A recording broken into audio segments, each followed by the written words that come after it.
ቅርብ ዓመታት ያስፈርማቸው ከነበሩ ተጫዋቾች በጣም የተለየ የእድሜ ፕሮፋይል ያላቸው ናቸው። ባለፉት ዓመታት ብሉኮ ቼልሲን ከገዛበት ጊዜ ጀምሮ አንድ የነበረበት ኦብሰሽን የነበረበት አንድ ተጠናውቶ የወጣት ተጫዋቾች ክምችት ማድረግ ነበር። ቼልሲን ወጣት ተጫዋቾች ናቸው፣ በእድሜ ብዙዎቹ ከ22 ዓመት በታች ናቸው። ረጅም ኮንትራት ይሰጣቸዋል፣ የ7 የ8 የ9 ዓመት ኮንትራት ይሰጣቸዋል እና ብዙ ተጫዋቾች አምጥቷል በእንደዚህ አይነት ዝውውሮች። ከዛ ደግሞ ሌላኛው አካሄድ ይመስል የነበረው ልምድ የሌላቸው አሰልጣኞችን መቅጠር ነው። ለምሳሌ ኤንዞ ማሬስካ በዋና አሰልጣኝነት የአንድ የውድድር ዘመን ልምድ ብቻ ነው የነበረው። የሌስተር ሲቲ አሰልጣኝ ሊያውም በፕሪሚየር ሊግም አልነበረም ያሰለጠነው፣ የቻምፒየንሺፕ ልምድ ብቻ ነው የነበረው። እሱን የመቅጠር ከዛ ሊያም ሮሲኝን እንደምታስታውሹ በስትራስቡርግ ነበር የሰራው። እሱም ከፍተኛ ልምድ ያለው አሰልጣኝ አይደለም። እንዲህ አይነት ኢንኤክስፒሪየንስድ ተጫዋቾችን ልምድ አጠር ተጫዋቾችን ከልምድ አጠር አሰልጣኞች ጋር አንድ ላይ ቡድኑን በዛ አይነት አስተሳሰብ ለማዋቀር መሞከር ነበር የነበረው። የታዩ ተስፋዎች ነበሩ። በተለይ የዓለም የክለቦች ዋንጫን ባሸነፉበት ጊዜ ኮንፈረንስ ላይ ግን ለእኔ የሚጠበቅ ነበር የቼልሲ ውድድሩን ማሸነፍ። ከቼልሲ የስብስብ ጥራት የአውሮፓ ውድድሮች ታሪክ አንጻር ብዙ የሚያስገርም አልነበረም። የኮንፈረንስ ሊግ ሳይሆን የዓለም የክለቦች ዋንጫ ግን አንድ እንደ ጥሩ ተጠቃሽ ምሳሌ ሊታይ የሚችል ምናልባት ይሄ ፕሮጀክት ለዛ ነው እኮ ያለፈው የውድድር ዘመን ከመጀመሩ በፊት አንዳንድ ሰዎች ማን ያውቃል ቼልሲ ለዋንጫ ይፎካከራል የሚል ግምት እንዲኖራቸው አድርጎ ነበር። ምክንያቱም በቻምፒየንስ ሊግ ኢንተርን 5-0 ያሸነፈውን ቡድን የእንግሊዝ ቡድኖችን በሙሉ ተራ በተራ ያሸነፈ ከውድድር ውጭ ሲያደርግ የነበረውን ፓሪስ ሳን ጀርማን በጣም በሚያሳምን ብቃት 3-0 አሸንፈው ስለነበር ሰዎች እንዲህ አይነት ግምት እንዲይዙ ጭምር አድርጎ ነበር። የሚታዩ አንዳንድ የተስፋ ምልክቶች የተስፋ ነጸብራቆች ነበሩ። ግን ሰፋ ያለውን ስዕል ካየሽ ግን ብሉኮ ወደ ቼልሲ ከመጣበት ጊዜ ጀምሮ የውድቀት ጊዜ ነበር ማለት ይቻላል በጠቅላላ። ምክንያቱም እያወራን ያለ ነው ስለ ቼልሲ ነው እና ቼልሲ ባለፉት 4 ሲዝኖች በሁለቱ 10ኛና 12ኛ ሆኖ ጨርሷል። አንድ ጊዜ 6ኛ ሆኖ ጨርሷል። አንድ ጊዜ በመጨረሻ ሁለት የቻምፒየንስ ሊግ ቦታን 4ኛ ሆኖ አሳክቷል። የ4 ዓመት የቼልሲ ኤቪደንስ ይሄ እየሰራ አልነበረም። በሜዳ ውስጥ ውጤት ከታየ ጥቂት ምልክት በስተቀር በወጥነት የ4 ዓመቱን የቡድኑን እድገት ካየ ነው 1 ዓመት ብቻ ነው በቻምፒየንስ ሊግ የተሳተፈው። በጣም ብዙ ኢንቨስትመንት ነበር። በቢሊዮኖች የሚቆጠሩ ብዙ ቢሊዮን የሚቆጠር ገንዘብ የወጣባቸው በርካታ ተጫዋቾችን አስፈርመዋል። ግን ሲሪየስ የሆነ የመደበኛ የቻምፒየንስ ሊግ ቡድን እንኳን መሆን አልቻለም እና በታሪክም እንደምናየው ውጤታማ የሆኑ ቡድኖች በወጣት ተጫዋቾች ብቻ አይገነቡም። ልምድ መቀላቀል አለበት። ሁልጊዜም የሚባል የአለን ሃንሰን ንግግር አለ። 1995-96 የውድድር ዘመን ከመጀመሩ በፊት አሌክስ ፈርጉሰን በጣም ብዙ ወጣት ተጫዋቾችን ከክላስ ኦፍ 92 ከሚባለው የ92ቱን የወጣቶች ኤፍ ኤ ካፕ ካሸነፈው ቡድን ብዙ ተጫዋቾች ወደ ቡድናቸው አስገቡ እና እዛው ቡድን ውስጥ ደግሞ እንደ ሪያን ጊግስና ሊ ሻርፕ አይነት አስቀድመው ቡድን ውስጥ የነበሩ ተጫዋቾች ነበሩ። ወጣት ተጫዋቾች ቢበዙበት በልጆች ዋንጫዎች አታሸንፍም የሚል አስተያየት ሰጠ። ብዙ ጨዋታ የተጫወቱ ተጫዋቾች ነበሩ፣ ግን ያ ቡድን እድሜው 31 ዓመት የነበረው ፔተር ሽማይክል ነበሩ። አንዲ ኮል 23 ዓመቱ ነበር። አዎ ወጣት ነው፣ የአካዳሚ ተጫዋች አልነበረም፣ ግን ከኒውካስል ነው የመጣው። በአንድ የውድድር ዘመን 40 ጎል ያስቆጠረ ተጫዋች ነበር። የአርሰናል ተጫዋች ነበር ከዛ በፊት አንዲ ኮል። ዴኒስ ኤርዊን 29 ዓመቱ ነበር። ብዙ ጨዋታዎች አድርጓል። ሶስቱ አንደኛ፣ ሁለተኛ፣ ሶስተኛ ብዙ ጨዋታ ያደረጉ ተጫዋቾች እነዚህ ናቸው። ኤሪክ ካንቶና 29 ዓመቱ ነበር። የቡድኑ ከፍተኛ ጎል አስቆጣሪም በቡድኑ ውስጥ የመጨረሻው ከፍተኛ የመጨረሻ ኳሶች ያቀበለም ተጫዋች እሱ ነው የነበረው። ኤሪክ ካንቶና 29 ዓመቱ ነበር። ስቲቭ ብሩስ የቡድኑ አምበል 34 ዓመቱ ነበር። ጋሪ ፓሊስተር 30 ዓመቱ ነበር እና እንደ ፖል ፓርከር አይነት 31፣ ብሪያን ማክሌር 31 ዓመት ዕድሜ ላይ ያሉ ተጫዋቾች ነበሩ። ስለዚህ ልክ ብዙ ጨዋታ ያደረገው ኒኪ በት፣ ራያን ጊግስ፣ ጋሪ ኔቭል፣ ዴቪድ ቤከም፣ ሮይ ኪን 23 ዓመቱ ነበር። ሮይ ኪንም ቢሆን ከሰር ብራያን ክላፍ ጋር የሰራ ትልቅ ኤክስፒሪየንስ የነበረው ተጫዋች ነው በዛ እድሜም ቢሆን። እነሱ የመኖራቸውን ያህል ደግሞ አንጋፋ ተጫዋቾች ነበሩ። ስለዚህ ስኬታማ የሆኑ ቡድኖች ሁልጊዜ ይሄ ሚዛን ነበራቸው። በወጣቶችና በልምድ ቀመስ ተጫዋቾች መካከል ያለ ሚዛን ነበራቸው። ቼልሲ ይሄ ሚዛን አልነበረው ለረጅም እና ላለፉት 3 ተከታታይ የውድድር ዘመናት የፕሪሚየር ሊጉ ወጣቱ ቡድን የነበረው ቼልሲ ነው። እንደ ሀሳብ የሚደነቅ ነገር ነበረው። ኮንቪክሽናቸው በቃ በወጣቶች ብቻ ነው ቡድኑን የምንገነባው ማለታቸው። ግን ደግሞ ወጣቶች ጋይድ የሚያደርጋቸው መሪ የሚሆናቸው ሰው ያስፈልጋቸው። በብዙ ያለፉት 3 ሲዝኖች የቼልሲ ጉዞ ውስጥ ያንን ልምድ አጠርነት መሪነትን ማቆየት ባለመቻላቸው ብዙ ካርዶች የሚመለከት ቡድን በመሆኑ ኢሞሽናል ኮንትሮል የሌለው ቡድን በመሆኑ በኢንኮንሲስተንሲው በወጥነት ማጣቱ የሚታይ በዛ የሚገለጽ ልምድ አጠርነት ነበር። ይሄ ነው በተደጋጋሚ ባለፉት ዓመታት ስናነሳው ነበር። መሪ የለውም ይሄ ቡድን፣ ኤክስፒሪየንስ የለውም፣ ስታንዳርድ ሴት የሚያደርግ ተጫዋች የለውም። ላለፉት ዓመታት ከመጀመሪያው ከ2022 የዝውውር ጊዜ በኋላ ቼልሲም ለምንም አይነት ተጫዋች እድሜው ከ26 ዓመት በላይ ለሆነ ተጫዋች ገንዘብ አውጥቶ አያውቅም። ያመጣው ቶሲን የሚባለውን ተጫዋች ነው። እሱንም ከፉልሃም ጋር ኮንትራቱን ከጨረሰ በኋላ በነፃ ነበር ያስፈረሙት። ያስፈልገው ነበር። አሁን እኔ የኔ ጥያቄ ቼልሲ ልክ ነው፣ ልምድ መቀላቀል አለበት። አሁን ትልቁ ጥያቄ የሚሆነው ግን ለምሳሌ ልምድ ስንል በጣም ወደ ሌላ ኤክስትሪም ሄደ ይመስላል አሁን።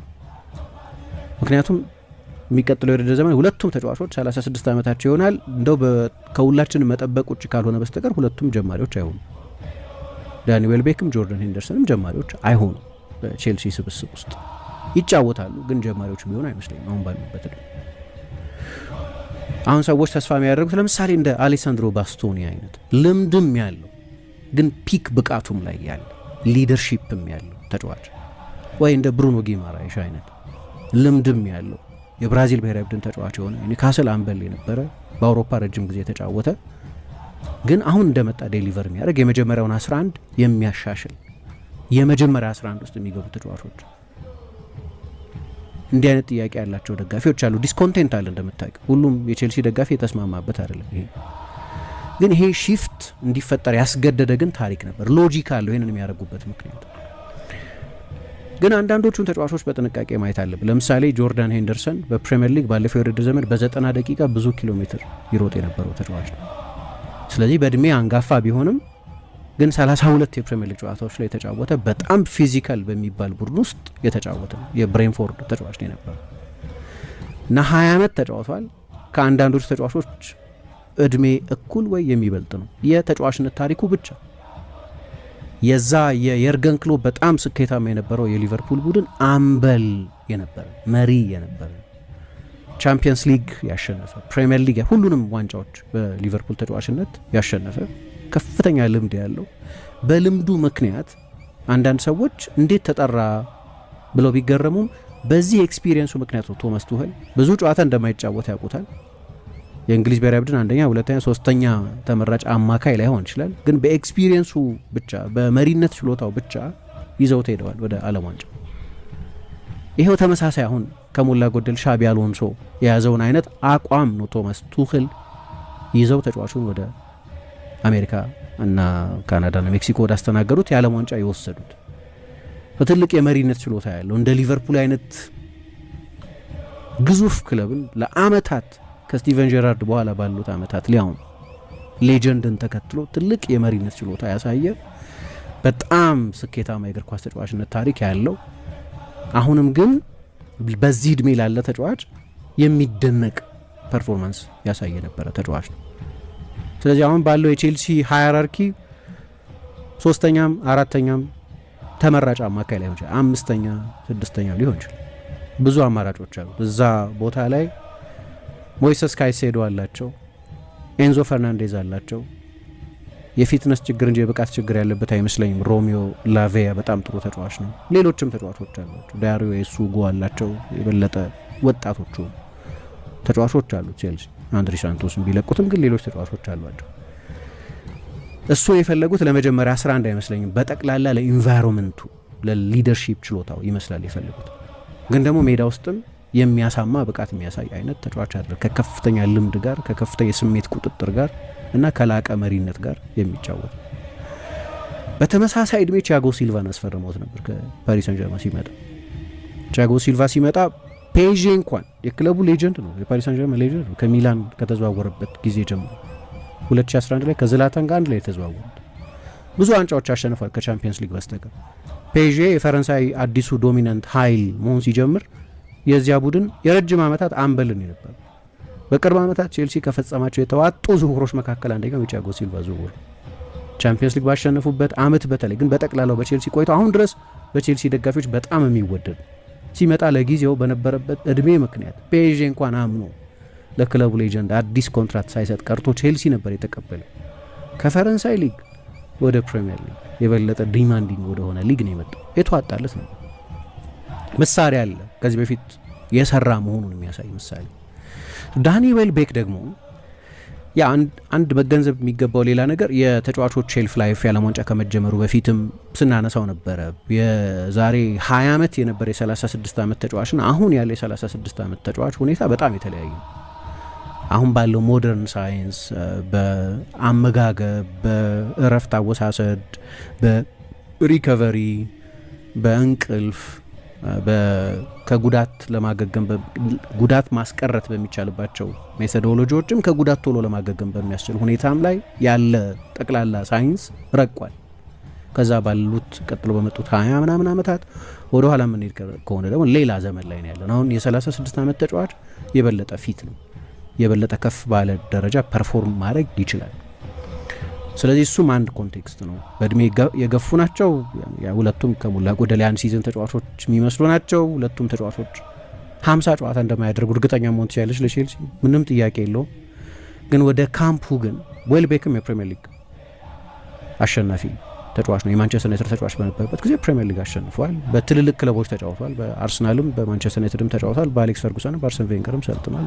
ከፍተኛ ኤክስፒሪየንስ ያለውና በሚያስገርም ሁኔታ ደግሞ የተጠናቀቀው የውድድር ዘመን በተጫዋችነት ታሪኩ ብዙ የሊግ ጎል ያስቆጠረበት የውድድር ዘመን 13 የሊግ ጎል አስቆጥሯል። በ35 ዓመቱ 36 ዓመቱ ይሆናል ኔክስት ሲዝን። ግን በ35 ዓመቱ በጣም ለዚህ ነው ሰዎች የዓለም ዋንጫ ላይ መሄድ ነበረበት ያለው።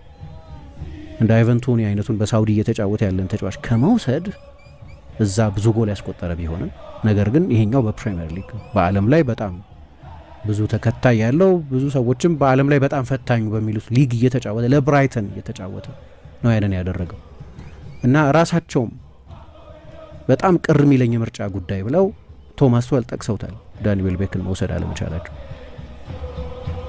በሌላ ምርጫ ምክንያት በራሳቸው መለኪያ ሌላ ተጫዋች ወስደዋል። ግን ለእንግሊዝ ብሔራዊ ቡድን ሳይቀር ወደ ዓለም ዋንጫው መሄድ ነበረበት ተብሎ ኮንሲደር እንዲደረግ ያደረገ የውድድር ዘመን አሳልፈው አሁን ስታር ስም አይደለም ወይ? አሁን የቼልሲ ደጋፊዎች በቃ የዓለምን እግር ኳስ የተቆጣጠረ ተስፈኛ የሆነ ፒኩ ላይ ያለ ተጫዋች አይደለም ቡድናቸው ያስፈረም ያለው። ስለዚህ ኤክሳይትመንቱ እንደ እንትን ላይ ሆን ይችላል። 35-36 ዓመት ተጫዋች ስታስፈርሚ ብዙ አይሞቅም ይሆናል። እኔ የምለው ከዚህ ማድነስ ከሚመስል ነገር ጀርባ ሜተድ አለን፣ ሎጂክ አለ፣ ሀሳብ አለ። ይህን የሚያደርጉበት ምክንያት እና ከአሰልጣኙ ቅጥር ይመስለኛል የሚነሳው እንደ ሞሪኞ አይነት ቻምፒየንስ ሊግ አሸንፎ የመጣ አሰልጣኝ ላይሆን ይችላል ሻቢ አሎንሶ፣ ወይም እንደ አንቼሎቲ ቻምፒየንስ ሊጎች አሸንፎ ሴሪያዎች አሸንፎ የመጣ አሰልጣኝ ላይሆን ይችላል። ወይም ባይሳካም እንደ ሉዊስ ፌሊፔ ስኮላሪ ወይም እንደ ጉሲዲንግ ወይ እንደ ሌሎች ባለፉት ዓመታት ቼልሲ ሲቀጥራቸው እንደምናውቃቸው አይነት አሰልጣኞች ሲቪ ላይሆን ይችላል ያሉ። ግን ሱፐርስታር ነው። በተጫዋችነት ሱፐርስታር ነበር።